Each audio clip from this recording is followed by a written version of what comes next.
प्रेमी भक्त भावना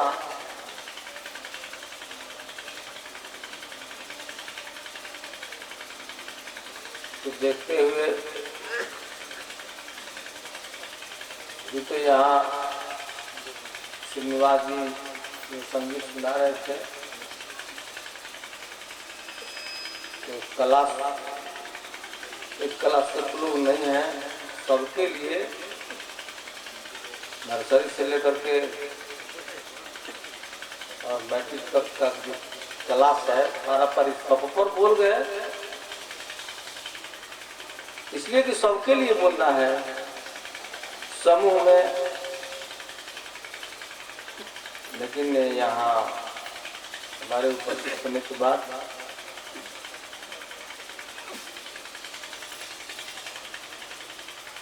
कुछ आग्रह किए, कुछ बोलिए गुरुदेव। तो बोलना कुछ नहीं है, महात्मा कबीर कहे हैं कि एक शब्द गुरुदेव के ताके अनंत विचार, थाके मुनिजन पंडिता वेद न पावत पार। गुरु के मुख से क्या सुनोगे? एक ही शब्द है, एक शब्द है गुरुदेव के ताके अनंत विचार। उसी एक शब्द पर शास्त्र पुराण अलग अलग मजहब के सिद्धांत से जितने पैगंबर आए, जितने धर्म गुरु आए, एक ही बात बोले हैं, अनेक बात नहीं बोले हैं, लेकिन अनेक भाषा में बोले हैं। इसीलिए आदमी कंफ्यूजन में पड़ जाता है। क्यों तो अल्लाह को बोले, इधर सतगुरु की बात करते हैं, कोई राम की बात करता है, कोई कृष्ण की बात करता है, कोई शिव की बात करता है, शिव शक्ति की। किसको माना जाए? मालिक तो आखिर में एक ही है। जो विवेकी जन है ये अनुभव में सोचते हैं कि मालिक तो सबका एक है। साईं बाबा भी बोले कि सबका मालिक एक है, तो एक है। और इतना अनेकता की बात जो दिखाई पड़ता है, कौन एक है इसमें समझ में नहीं आता है। लेकिन जितने गुरु धर्म गुरु आए इस धरती पर, एक ही बात बोले, भाषा अनेक हो गया। और वो जो मालिक ने संसार को बनाया, चांद को बनाया, सूरज को बनाया, हवा को बनाया, पानी को बनाया, इतना बड़ा ब्रह्मांड की रचना किया, जिसमें ग्रह नक्षत्र का रचना कर दिया, वो करने वाला करतार एक ही है, एक है। लेकिन उसी एक के विषय में अनेक बार पैगंबरों की अवतार हुआ, अनेक बार सतगुरुओं की आगमन हुआ, और हर समय के अनुसार, समय के परिवर्तन में भाषा बदल जाता है, शैली बदल जाता है, देश काल के अनुसार भाषा बदलता है। अरब देश में मोहम्मद पैदा हुआ तो अरबी भाषा में बोल गया। हिंदुस्तान के बिहार राज्य में अगर बुद्ध भगवान पैदा हुए तो यहाँ की भाषा बोलने लगे, लेकिन उनके बातों को इसी बिहार के लोग नहीं समझ सके। अफसोस की बात है, जिस समय बुद्ध भगवान इस बिहार में घूम करके बात करना चाहते थे, लोगों को समझाना चाहते थे, उस समय में 240 साधक बुद्ध के श्रेणी के लोग थे। रिकॉर्ड है इसका। महात्मा बुद्ध जिस श्रेणी में थे, उस श्रेणी में सिर्फ बिहार में 240 महात्मा थे, लेकिन उन महात्माओं को कोई नहीं जान पाया। क्यों नहीं जान पाया? यह इच्छा नहीं था कि लोग मुझे जाने, मुझे अपने काम से काम है, अपने परवरदिगार से मतलब है, उस प्रभु से मतलब है जिसमें प्रभुता है सारे संसार को बनाने का। तो उन लोगों के पास ये मन में च्वाइस नहीं था और घूम घूम करके अपना सत्संग प्रवचन नहीं सुनाए और लोग उन लोगों को नहीं जान पाए। लेकिन वे लोग जाने, जो लोग जो हरि थे, जो लोग संत महात्मा थे, महापुरुष थे, वो लोग जाने कि बुद्ध के श्रेणी में तो 240 महात्मा इस बिहार में अभी मौजूद हैं जिनको कोई नहीं जान पाया। और बुद्ध ने देखा कि मेरा सौदा इस बिहार में बिकने वाला नहीं है, ये दुकान यहाँ नहीं चलेगा। देश विदेश छोड़ करके विदेशों में घूमने लगे और उनके अनुयायी लोग मिले सहायता करने वाले, और वो फूल खिला था जो वैसे फूल इस बिहार में खिला था 240, लेकिन एक ही फूल के नामिनेशन हुआ इस दुनिया में कि बुद्ध भगवान हिंदुस्तान से आए हैं, धर्म की सच्चा धर्म की राह दिखा रहे हैं। तो नहीं कहा जाए कुछ ऐसी बात है जो जान लिया जाए और नहीं कहा जाए तो संसार वालों को लाभ नहीं होता। जूता चप्पल सीने वाला रविदास, चदरा बीन करके बेचने वाला, जुलाहा की कर्म करने वाला कबीर जीविका चला सकते थे,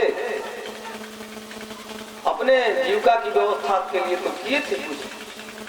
फिर भी उन्होंने सोचा कि जो प्रभु से मुझे प्रसाद के रूप में मिला है वो प्रसाद प्रभु की सृष्टि में छींट देनी चाहिए, यही धर्म है। लेकिन यहाँ जब भी महापुरुष पैगंबर सतगुरु इस धरती पर आते हैं और जब आते हैं तो थोड़ा अपने नया तरीका से उसी बात को, एक ही बात को, जो एक ही बात है, एक शब्द गुरुदेव के ताके आनंद विचार थाके मुनिजन पंडिता वेद न पावे पार, जब वो कह करके चले जाते हैं तो उन्हीं के शब्दों पर विद्वान लोग टीका टिप्पणी करके शास्त्र पुराण बना देते हैं। और ऐसे लोगों के हाथ में वो वाणी पड़ जाता है, उस पर पालिश लगाते लगाते वो विकृत हो जाता है और सच्चाई उस पर छुप जाता है। जब भी धर्म अवतरित होता है इस धरती पर नए स्थिति में, तो पुराने से परिचित लोग हैं, जो पालिश लग चुका है, जो हकीकत में वो बात समझ में नहीं आता है। लेकिन ये सृष्टि के मालिक करतार जो है, इतना इस दुनिया के लोग समझते हैं कि हम बहुत विवेकी हैं, बहुत समझदार हैं, विद्वान हैं, ज्ञानी हैं, लेकिन उस परम प्रभु के आगे, उसके ज्ञान के आगे किसी का ज्ञान नाम मात्र भी नहीं है। वो हमेशा नया मॉडल हमेशा भेजते रहता है इस धरती पर कि जिसमें पालिश चढ़ गया है उससे तो कोई समझ ही नहीं पाएगा मेरे हकीकत को। मोहम्मद ने कहा तरीकत, शरीयत, मार्फती, हकीकत 4 दर्जा बताया। हमारे हिंदू के धर्म में संतों ने कहा कि लोक मत, वेद मत, संत मत, गुप्त मत, ये 4 मत चलाया। लोक मत उन लोगों के लिए है जो शास्त्र पुराण नहीं जानते।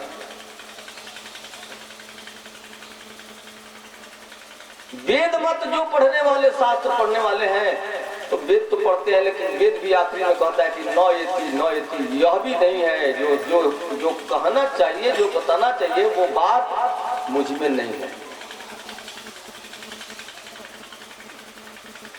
वेद पढ़े तो भेद भी है, भेद पढ़े तो जो अब वेद भेद से परे है, वाकई को ये वो अज्ञानी है।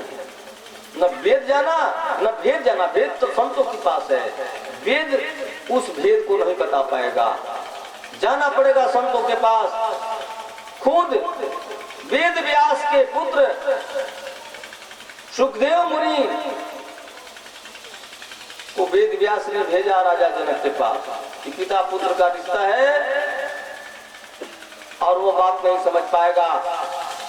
तो जनक के पास सुखदेव को भेजा गया और सुखदेव मुनि जनक के पास जाकर के उस रहस्य को समझे। तो सत्य ऐसा कड़वा है कि वाणी में उतरते उतरते विकृत हो जाता है।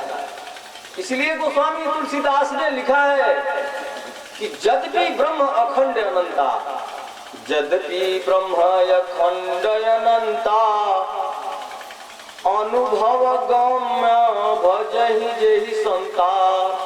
संत लोग उसका कैसे भजन करते हैं? अगर वो ब्रह्म अखंड और अनंत है, जिसका अंत ही नहीं है, असीम है। यद्यपि ब्रह्म अखंड अनंता, गम्य भजहि जेहि संता। संत लोग उसको अनुभव से भजते हैं। और अनुभव कब आता है? सत्संग करने से अनुभव होता है। गोस्वामी जी ये भी बात लिखे हैं कि बिनु सत्संग विवेक न होई। अब विवेकहीन मनुष्य पशु तुल्य होता है। जिसके पास विवेक नहीं हो, मनुष्य योनि में आकर के भी पशु है। विवेक का महत्व देते हैं। और विवेक कब होगा? तो सत्संग से होगा। अब ये जो हम लोग कह रहे हैं और आप लोग सुन रहे हैं, इसी का नाम सत्संग नहीं है।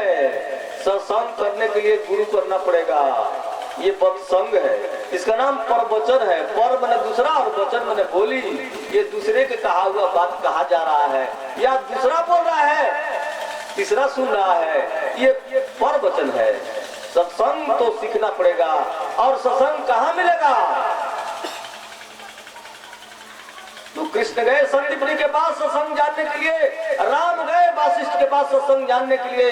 सत्संग तो वही बता सकता है कि सत्संग कैसे होता है। यानी सत्संग शब्द में स्पष्ट है कि सत्य जोड़ संग। तो अभी तो हम सत्य को जाने नहीं है। सत्य से संग करना तो बड़ी दूर की बात है। सत्य को जाने नहीं है हम, अभी तो असत्य को जाने हैं। गोस्वामी जी लिखते हैं कि गो गोचर मन जहाँ लग जाई तो सब माया जानहु भाई। जहाँ तक ये दृष्टि जाता है, जहाँ तक इंद्रियों का पहुँच है और जहाँ तक मन का पहुँच है, ये सब माया है। यह सत्य नहीं है, परिवर्तनशील है। जिसमें परिवर्तन होता है वो सत्य नहीं हो सकता है। तो स्वामी जी लिखते हैं कि वो गोचर मन जहाँ लग जाई तो सब माया जानो भाई। हे गरुड़, ये सब माया है। जहाँ तक मन की पहुँच है, इंद्रियों की पहुँच है, दृष्टि की पहुँच है, तो सब माया है, परिवर्तनशील है, सत्य वह नहीं है। अब उसी सत्संग की गोस्वामी जी लिखते हैं कि बिनु सत्संग विवेक न होई, राम कृपा बिना सुलभ न सोई। सुलभ मने अच्छा। अच्छा तब होखब जब सत्संग कर लगबो। तो सत्संग के तरह करबो। अभी तो सत्य के जल ना, परिवार लौकता, धन लौकता, पद लौकता, प्रतिष्ठा लौकता। ये कोनो सत्य ना है। परिवर्तन में पद जन बात पद रही ना, ये पद छूट जाई कबो। ई परिवार लौकता, इहो छूट जाई कबो। ई धन लौकता, इहो छूट जाई कबो। ई शरीर लौकता, इहो छूट जाई कबो। केहू ना छीनी तब मृत्यु आई, आ एक झटका मारी आ सब छीन ली। तो छीन ली तो कहाँ जेबो? कौना घाटे जेबो? नदी बहता, ओइमें दूगो किनारा बा, आ दोनों किनारा पर घाट बा। आ जब बाढ़ नदी में आ जाला, सब घाट तो पा जाला। जब नदी में बाढ़ आवेला तो घाट तो पा जाला। कितनो घटिया बनल बड़ा, घटिया बनल बड़ा, लेकिन जब भक्ति के बाढ़ आ जाई तो सार तार जितना पाप बा, जितना घटिया कर बड़ा, सगरे तो पा जाइए, कहूँ ना रही। भगवान की यहाँ ऊपर लेखा जो कथा से जब तो पाइए गइल बा, डूबिए गइल बा। ऐसे पाप पुण्य के छोड़े आशा, सो पहुंचे रघुनायक पासा। पाप की बात छोड़ दो कि बहुत पाप किया है, कैसे हमारा उद्धार होगा। सत्संग करो। सत्संग में वो शक्ति है जिससे गणिका नाम की वेश्या भी तर गई। बहुत भक्त लोग तो तर गए, लेकिन वेश्या भी तर गई सत्संग से। वह सत्संग गुरु के पास मिलता है कि कैसे सत्संग होगा। सत्य, धन, संग, उसी सत्य को गुरु लिखाते हैं। अगर राम भी आए अवतार लेकर के, कृष्ण भी आए अवतार लेकर के, तो ये पंच भौतिक शरीर वो लोग भी धारण किए। और जिस गुरु के वाणी तुम लोग सुन रहे हो, उसका भी शरीर पंच भौतिक है। लेकिन पंच भौतिक शरीर में होते हुए भी वो अपने को जानता है कि मैं शरीर नहीं हूँ, मैं मन नहीं हूँ, मैं इंद्री नहीं हूँ। अभी जो आरती में बोला गया कि मन इंद्रिय जाहि न जान सके, नहीं बुद्धि जिसे पहचान सके, नहीं शब्द जहां पर जा सके। वाणी तो तुम इसी शरीर से बोलोगे, जीव तालु के टकराहट से। मन इंद्रिय जाहि न जान सके, नहीं बुद्धि जिसे पहचान सके, नहीं शब्द जहां पर जा सके। सतगुरु बिना कौन लखाई सके, बिना सतगुरु के वो सत्य नहीं कोई जान सकता है, न जाना है न जानेगा, ऐसा बात है। वह सत्संग जानने के लिए क्या करना पड़ेगा हमको? धर्म को समझना पड़ेगा। भगवान कृष्ण ने गीता में अर्जुन से बोला है कि सर्वधर्म परित्याज मामेकम शरणं व्रज। हे अर्जुन, सारे धर्मों को त्याग दो और तुम मेरे शरणागति हो जाओ, इसी में तेरा कल्याण है। कहने का उनका क्या तात्पर्य है कृष्ण का कि सारे धर्म को त्याग दो। संसार में जितना धर्म है सारे धर्मों को त्याग दो। इसका मतलब कि वो धर्म नहीं है। धर्म तो एक है जिसने पूरे ब्रह्मांड के धारण किया हुआ है। धर्म, बहुत से विद्वान लोग कहते हैं कि धर्म उसे कहते हैं जो धारण किया जाए। नहीं, धर्म सबको धारण किया है। धर्म अटूट है, असीम है और एक है। उस एक धर्म को जानो तब तुम सत्य को जानोगे, क्योंकि सत्य भी एक है, सत्य दो नहीं है। धर्म एक है। जब तुम धार्मिक हो जाओगे तब तुम सत्य को जानोगे, क्योंकि धर्म शब्द में तीन बात छुपा हुआ है। पहले है ध, उस ध और म के पहले ऊपर रेफ बना हुआ है। ऊपर रेफ है र का संकेत और नीचे दो अक्षर है ध और म, ऊपर रेफ है, तब धर्म बना है। तो धर्म ही पहले संकेत करता है कि धर्म ध्रिय धातु से उत्पन्न हुआ है। यानी ध्रिय धातु का अर्थ होता है, व्याकरण जो लोग जानते हैं वो लोग समझेंगे कि धर्म ध्रिय धातु से उत्पन्न हुआ है। ध्रिय धातु का अर्थ होता है जो सबको धारण करने वाला है। उसको कोई नहीं धारण करेगा, वो स्वयं पापी को भी धारण किया है, धर्मात्मा को भी धारण किया है, सत्य और असत्य सबको धारण किया हुआ है। वो इतना असीम है उसको सीमा में नहीं लाया जा सकता है। पहले ध, र और म को धारण किया है। ध को हटा करके देखा जाए, जब ध को हटाएंगे ऊपर का रेफ नीचे उतर जाएगा लिखने के लिए, समझने के लिए। ध को जब हम धर्म शब्द से तोड़ेंगे तो ऊपर का रेफ नीचे उतरेगा और बनेगा क्या? र और म। रोमो शब्द बनेगा। रोमो का मतलब होता है कि रो अलग शक्ति और म अलग शक्ति है। रो ब्रह्म की शक्ति और म माया उसी से प्रकट होने वाली प्राकृतिक शक्ति है। जो दिखाई पड़ रही है प्राकृतिक उसी ब्रह्म से प्रकट हुई है। धा को हटाने के बाद रो और म, रोमो में दो शक्तियां एकत्रित होकर के क्रिया कर रही है। र और म को क्रिएट करने वाला वो कौन शक्ति है जो र और म को एक साथ जोड़ा है? रोमो। वही शक्ति है जिसको हमने पहले तोड़ा था, जो धारण किया था तो धर्म के रूप में था। अब वो दोनों को शक्ति एक जोड़ दिया है, र और म के बीच में अदृश्य हो गया। अलख निरंजन, लख में नहीं है। पहले तो लख में था, ध के रूप में था, धारण किया था र म को, लेकिन जब उसको तोड़ा गया तो निर्गुण रूप लेकर के र और म के बीच में दोनों को जोड़ने की अदृश्य सत्ता में काम कर रहा है, जिसको इस धरती पर लोग कहते हैं हम तो निर्गुण ब्रह्म के पुजारी हैं। तू तो सरगुण ब्रह्म के पुजारी है। वो अरे निर्गुण सरगुण नहीं कुछ भेदा, निर्गुण और सरगुण दो नहीं है, जैसे बीज और वृक्ष दो नहीं है। महात्मा कवि लिखते हैं कि हंसा देखा और कुछ नहीं दिखाई पड़ा, एक हंस दिखाई पड़ा सरोवर में। हंसा देखा और कुछ नहीं, पवन रहे पानी नहीं, पानी रहे पवन के माही। विज्ञान भी साबित करता है जिस धर्म विज्ञान से अगर हट करके बात करता है वो पाखंडी धर्म है। जिस धर्म को विज्ञान भी पूर्ति करता है समझ लीजिए कि वास्तविक धर्म है। विज्ञान भी कहता है कि पानी की उत्पत्ति बिना वायु के नहीं हो सकता है। देखा भी गया है कि अधिक जब वायु चलता है तो बादल निकल जाता है आकाश में, और बादल निकलने के बाद पानी की व्यवस्था हो जाता है। या जमीन पर पानी अधिक गिर गया है तो अधिक वायु चलने पर सारे पानी पृथ्वी से सूख जाता है। कहाँ चला गया पानी? गड्ढा गड्ढी के पानी अधिक वायु के झोंकोरा जब चला एक साल, एक महीना, 2 महीना, तो सारा गड्ढा का पानी सूख गया। कहाँ चला गया भाई?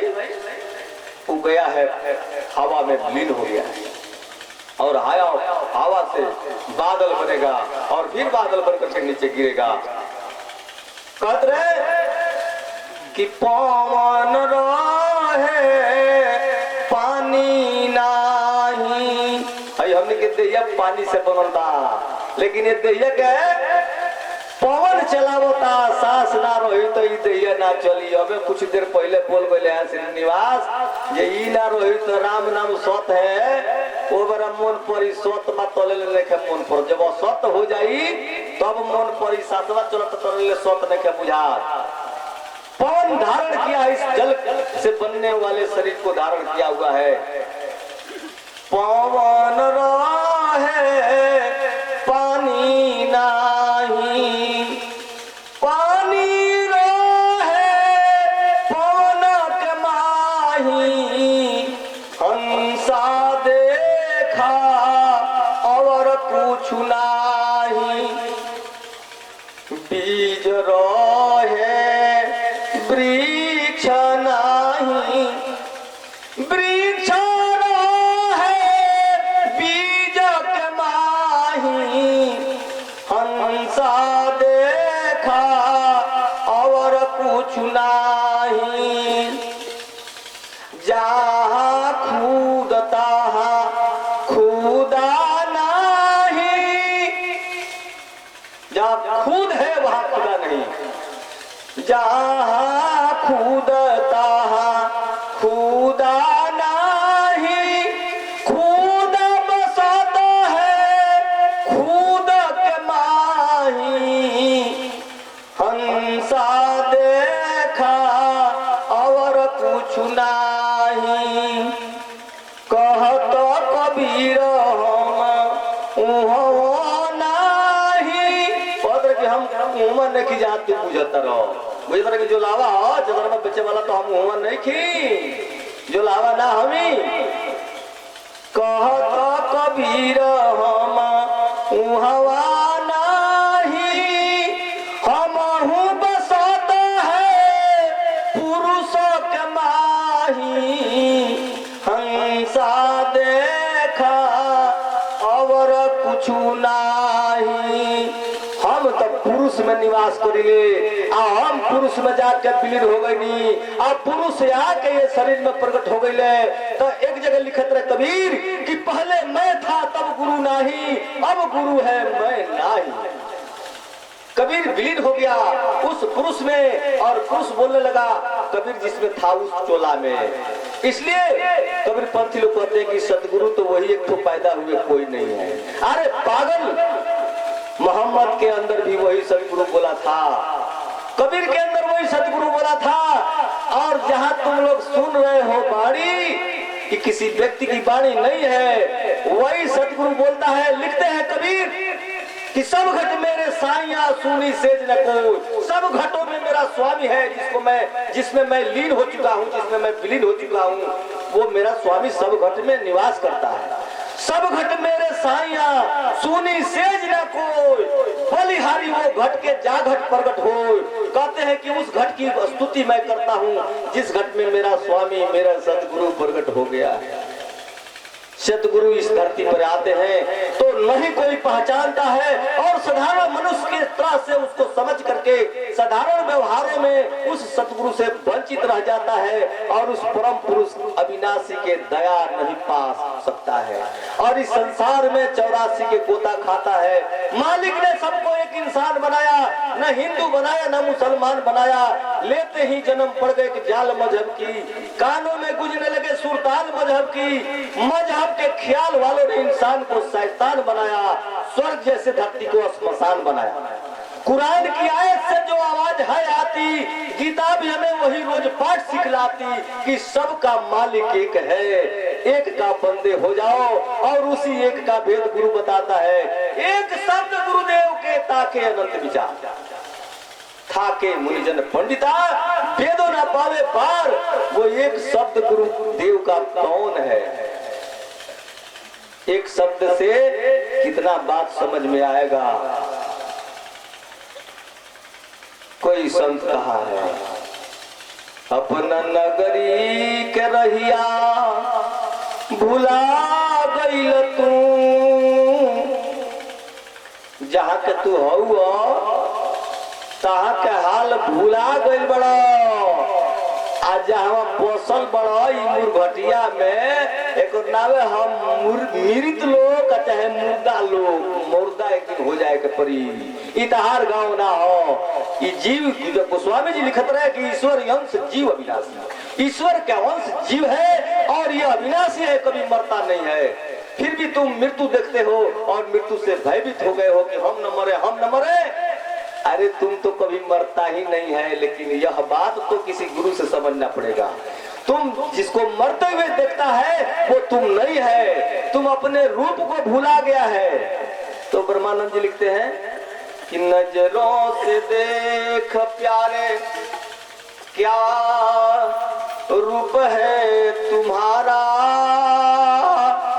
अरे नजर से देखो तुम्हारा रूप क्या है। ये हड्डी मांस त्वचा रोम नाड़ियों का रूप है तेरा, ये बिखर जाएगा, ये तेरा नहीं है। गोस्वामी जी लिखते हैं कि ईश्वर जीव अविनाशी, और जिसको तू पूछता है कि मैं हूँ वो विनाशी है, मरेगा नहीं। नजरों से देख प्यारे क्या रूप है तुम्हारा,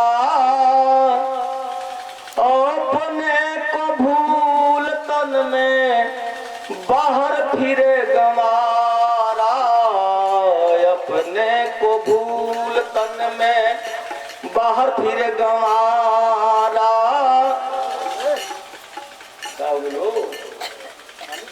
अपने को भूल तन में बाहर फिरे गंवारा, नजरों से देख प्यारे क्या रूप है तुम्हारा, अपने को भूल तन में बाहर फिरे गंवारा।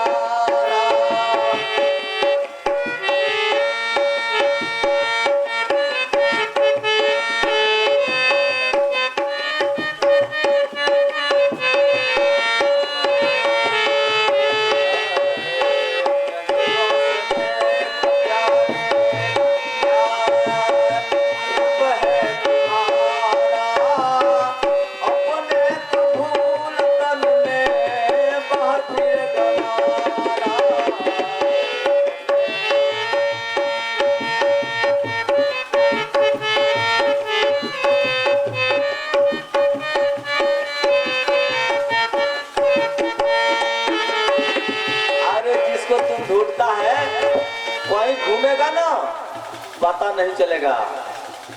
अपने पर ध्यान लगाओ।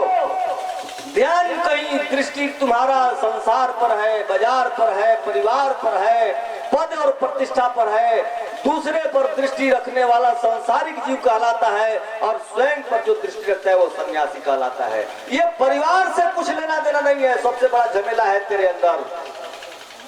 घर परिवार संसार छोड़ करके जो भाग गया वो भोगड़ा सन्यासी है। कोई महात्मा, हम लोग कोई गर्ग के वंशज हैं, कोई कश्यप के वंशज हैं, कोई गौतम के वंशज हैं।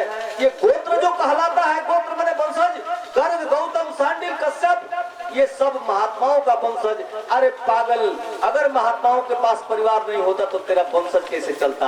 आज जो कश्यप गोत्र के हैं वो कश्यप ऋषि के वंशज, जो गर्ग गोत्र के हैं गर्ग ऋषि के वंशज, जो वशिष्ठ ऋषि गोत्र के हैं वशिष्ठ के वंशज। यानी सारे महात्माओं के पास ये संसार और परिवार था, लेकिन अंदर से वो संसार और परिवार को छोड़े थे। बाहर की परिवार छोड़ करके भागने की कोई जरूरत नहीं, भगोड़ा नहीं बनना है।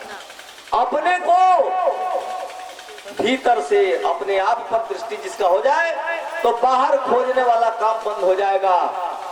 अपने को भूल तन में बाहर फिरे गमारा, कर में कंकड़े छुपावे ढूंढने को दूर जावे, फिर के समीप आवे मन को विचारा। कर में कंकड़े छुपावे ढूंढने को दूर जावे, फिर के समीप आवे मन को विचारा।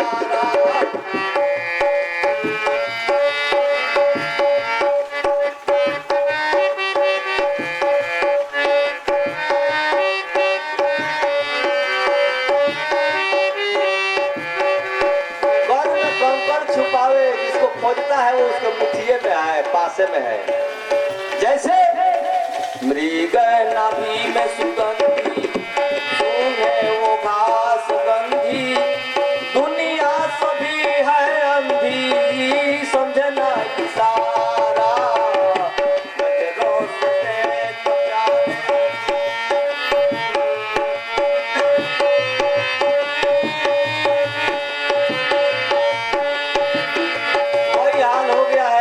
मिर्गा के पास ही कस्तूरी है और घास में सूंघते फिरता है और दौड़ता है, जितना ही दौड़ता है उतना ही कस्तूरी रगड़ से महकता है और व्याकुल होकर के ढूंढता है। उसी तरह से मनुष्य परमात्मा को खोजता है। अरे परमात्मा से तुम एक पल भी दूर नहीं हुआ है, लेकिन तेरा आंख बंद है, बस एक पलक की बात है, पलक खोलो कि दिखाई पड़ जाएगा।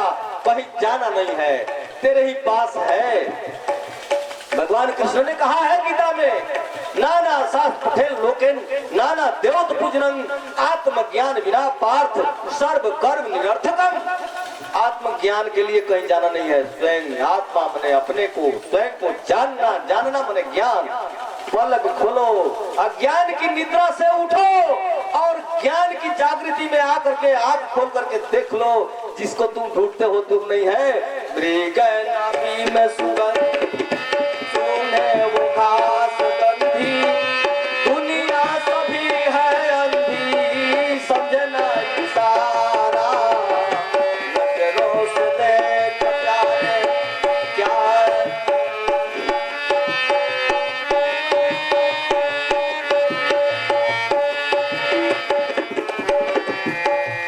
एक बात पर ध्यान देने योग्य है कि जड़ जानी देह सारी, क्षण भंगुर दुख कारी, इस शरीर में जोड़ बा आई पानी के हिलोरा से जगह पानी के बुलबुला तैयार हो जाला। कि माई बाबूजी के धाका में ही बुलबुला बोल के तैयारी बा। अब पानी के बुलबुला केतरा बनला आ केतरा फूटला तो सब कोई जानता।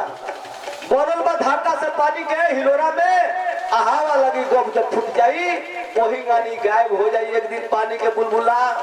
जड़ जानी देह सारी, क्षण भंगुर दुख कारी, ब्रह्मानंद निर्विकारी, चेतन स्वरूप निहारा। नजरों से देख प्यारे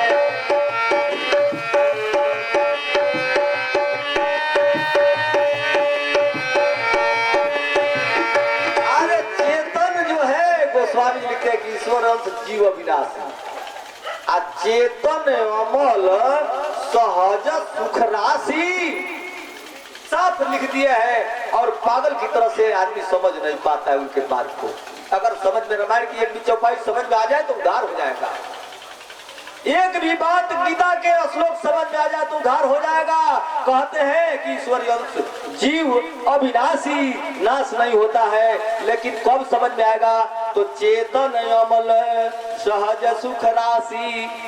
तुम चेतन को पहले अमल करो, जो इसमें चेतना है, जो चेतन है उसको पहले जानने की कोशिश करो। जो जड़ है, जो पदार्थ है, जिससे शरीर रूप बना है, वो पदार्थ से बना है। और परमात्मा की भी इसमें व्यवस्था है जो चेतन स्वरूप है, और प्रकृति की व्यवस्था है जो जड़ है। गोस्वामी जी लिखते हैं कि जड़ चेतन गुण दोषमय विश्व किन्न करतार। इस ब्रह्मांड को रचना करने वाला जो मालिक है, करतार, वो दो चीज से संसार को बनाया है, जड़ और चेतन। जड़ की उत्पत्ति उसी चेतन से प्रकट हुआ है। जड़ चेतन गुण दोषमय, दोष गुण यानी गुण और अवगुण मिला दिया है।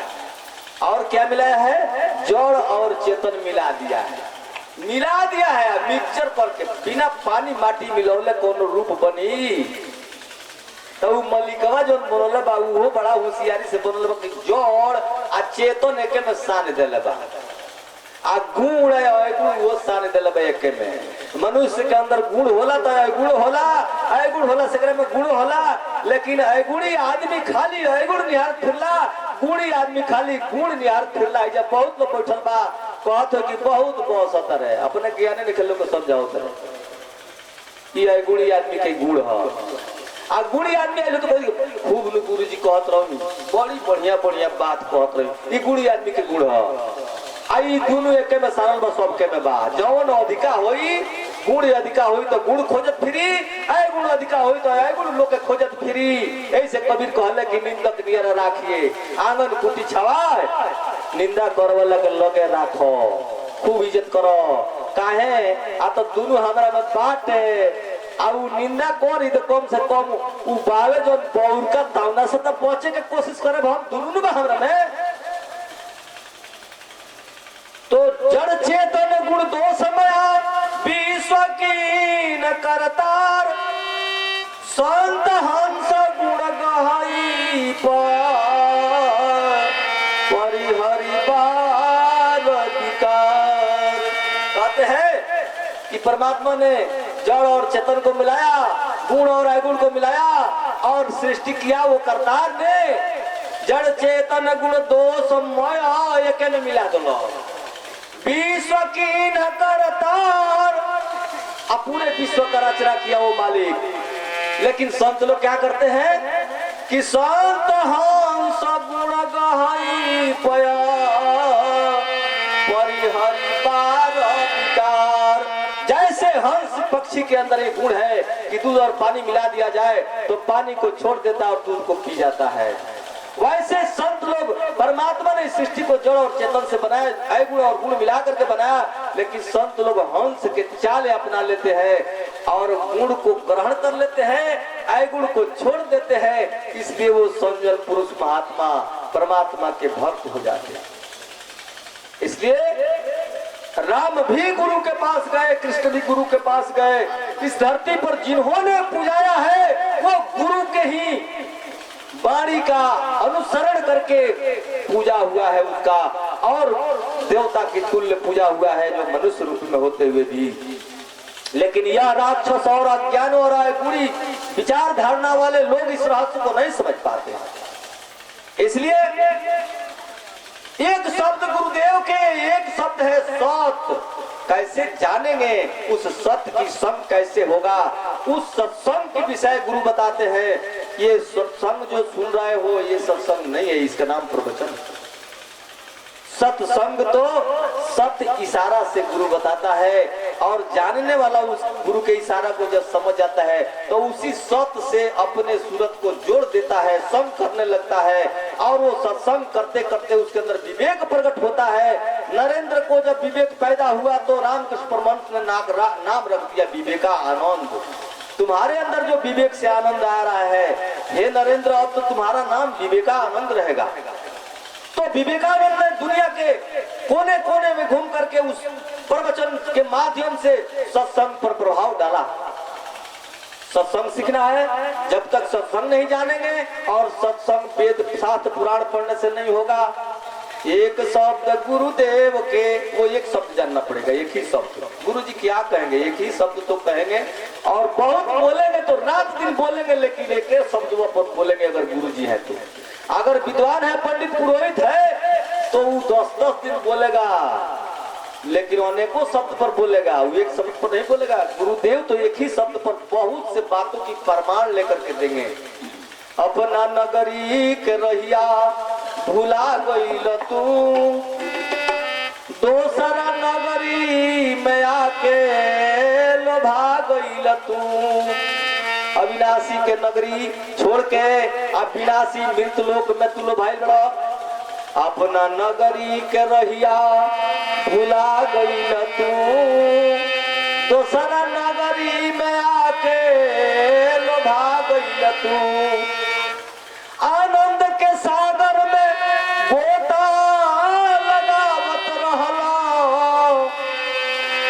भीतरी भीतरी एकरा कुछ अंदाज बाजे का हम रहनी आ वही के अंदाजवा के खोजत फिरत संसार में जे हमरा आनंद मिल जाए। लेकिन मेहरारू के लगे कोई ना आनंद मिलल, बेटा जन्मलस ना आनंद मिलल, धन कमलस ना आनंद मिलल, पद प्रतिष्ठा पलस ना आनंद मिलल, दुखी रहल आनंद ना मिलल, खोजत तो नहीं जा हइए नहीं कहू, खोजत दूसरा जगह बाट दूसरा जगह। अपना नगरी के बात जब ओकरा याद पड़ जाई आ वही में जब अपन सूरत डुबाली आनंद बरसे लगी, तब तो वो सत में जब चित टिकी तो सत धन चित धन आनंद सचिदानंद कहल जाला। जब सत्य में चित स्थिर हो जाएगी आनंद बरसे लगी। लेकिन झूठ में चित अस्थिर बा हमार मर जाए 50 जन्म धरब कहियो आनंद ना मिली, धन बास बरोबर हो जाई कहियो सुख ना मिली, रोते रोते मर जाए। अपना नगरी के रहिया भुला गईल तू, दोसरा नगरी में आके लोभा गईल तू, आनंद के सागर में गोता लगावत रहला, भव सागर में आके दहा गईल तू। ई भव सागर कहाँ बारे भाई, बड़ा लमर कानवा से सुनते सम्मानवा में कल्पना करते से होई कोनो समुद्र लेखान।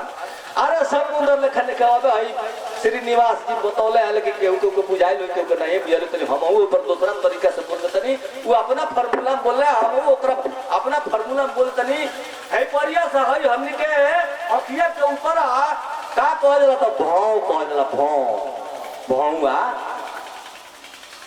एकरा नीचे का बा आप बा कितना दृश्य देखले बने, लेकिन अब जगह खाली बाई में दृश्य देख ले खाली, कितना फोटो राखी अभी खाली है बा, कितना रखले बा, बाकी ताकत रही दे में समावते रही ढुकावते रही दृश्य।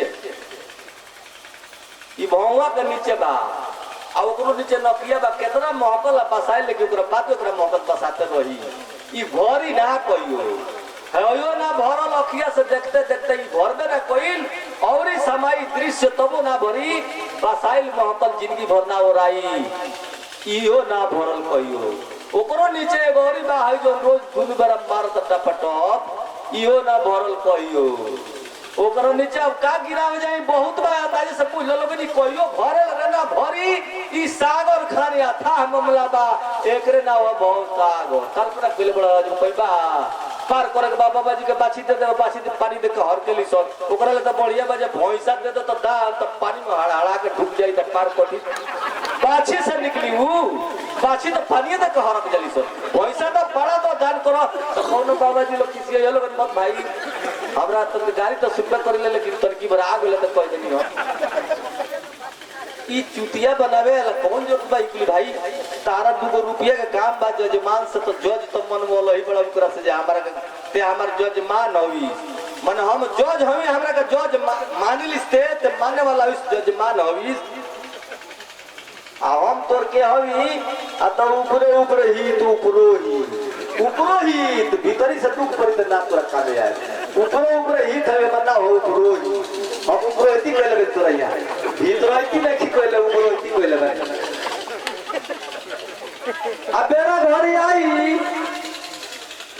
तो तोरा कुछ देवे के चाहिए ना हमरा के, राय से ना देवे तो कह जे चढ़ गइल बड़ा फालना न गोरा हमारा शनिचारा आय, अगर जो जाप ना करोला महामृत्युंजय के तो तहार दशा खराब हो जाई, मरण पड़ सकेला, कांड हो सकेला, तो मुगला के डर तो सब लोग डर पंडित जी करा दी न तो ई कमो ना होके के चाहिए तो करो है कोई जे अब तो दक्षिण में हमर दे तो ओकर नावे बजे दक्षिणा दो न तो छीन ले, ओकर नावे दो छीना दो न तो छीन ले, राय से ना तो डरवा दे तो अपने मन दे दो, जहां मुए के डरवाओ नहीं कि तू अपने मन देहल तो ये धान ना बाकू। लेकिन सतगुरु के दरबार में क्या बताया जाता है कि सच्चे सतगुरु के दरबार में सब दुख मिटाया जाता है, दुनिया के सताए लोगों को सीने से लगाया जाता है। गुरु अमीर और गरीब नहीं देखता है, जात पात नहीं देखता है। एक जगन्नाथ स्वामी की चर्चा आया है, जो श्रीनिवास जी वहां हर साल जाते हैं, वहां जब वो आश्रम उनके बना, वहां जगन्नाथ स्वामी के शुरू की बात कर रहे हैं, उनके अनुयायी लोग मिल गए थे एक जगह पर, हमको ये गवाह है। और जगन्नाथ स्वामी को थोड़ा हम अशब्द बोल दिए कि तुम लोग जगन्नाथ स्वामी के बहुत महान बनाए हो, साला जगन्नाथ स्वामी को तुम लोग चिना है, गाली दे दिए। तो खिसिया गया कि हमारे स्वामी जी को गाली दे रहा है। हमको नहीं जो कोई हम ही जगन्नाथ स्वामी होगी तो अब कितना गोरिया होते हैं, बोलो। खिसिया गई। तो जब साधु रहता है तो हाजिर में हुजत गए, हाजिर में तलाशी रोब रहेला तो लाठी लेके दौड़ेला सर। आ जब वो चल रहा तो ओकरा मोतिया के सम्मतिया के पूजे लगे। हाजिर में हुजत गए, हाजिर में तलाशी। तो जगन्नाथ स्वामी के जब पूजा भइल हाला तो अंग्रेजी शासन रहे, वो मेरा की कहानी हो। तो भूमिहार लो राजा रहे, हमने यहाँ हथुआ धोइले, उन्हें चैनपुर बगाड़ा धोइले, भूमिहार लो राजा रहे। वो बेरा फिर किशोर सिंह राजा रहले, कहो कोई राज में वो पड़त रहे मठिया, और उनकर लोग चमचा बेलचा बहुत रहे। वही साला कैसन साधु बजे कौनो जात के चेला बना देता, कौनो जात कौन चमार कौनो के चेला बनाता। जगन्नाथ स्वामी के लगे खबर गोल जे ऐसे सब बात कहता लो बाबू साहब लोग, तो कहले कि बोर्ड लिखो, सब बोर्ड आ बोर्ड पर लिखोले कि जात पात के नहीं पुछारा और नकली लोग के नहीं गुजारा, इहो लिखाइल रहे हो जा। हमरो के लोग कहेला जे एक बजे सब न जोतिए जिया दे चला भाई, अरे बोल जोतिया ने को चला भूमियार ब्राह्मण काय सारा लोग तो बटले बैठे सामने, एक जना मुंशी जी बैठल पड़े। तो जात पात के छोड़े आशा सो पहुंचे रघुनायक पासा। मालिक ने दो ही जात बनाया है, स्त्री और पुरुष, उसके बाद कोई जात नहीं बनाया है। आचरण और कर्तव्य से मनुष्य छोटा हो जाता है, और नीची कुल में भी जन्म लेने के बाद रविदास कबीर जैसे महात्मा महान हो गए। इसलिए जात पात की बात नहीं है, भक्ति और तपस्या की बात है। तब और कुछ बोले तनी मनोरंजन कर लो, तनी दो चार को भजन सुन लो, फिर हम बैठे तनी ना जाए। लेकिन हमरे के कहले मत खटाओ लो, हम तो ये जा कौन खट तनी दूसरा जगह ढेर खटी ले। अम्बे अन्नपूर्णा माई की जय ना बोला ये 10 हां तब बाबा जी भाई देखो भाई, कुछ लोग का जो ना तो अब टाइम पूरे होता है 11 बजे तक शुरू करावो, थोड़ा थोड़ा एक बेर ना कोटा से हिलावो न कियो, एक बेर सारा लोग जहाँ कोई लोग गड़बड़ हो जाए। जितना लोग बेचैनी वाला बाबू लोग चल जाओ, होने की पाती में बैठ जाओ, प्रसाद करो खाली। अब बाकी सूते के नहीं खाए, सब सॉन्ग चली हम आई कर दिया ले बैठ बोला भजन।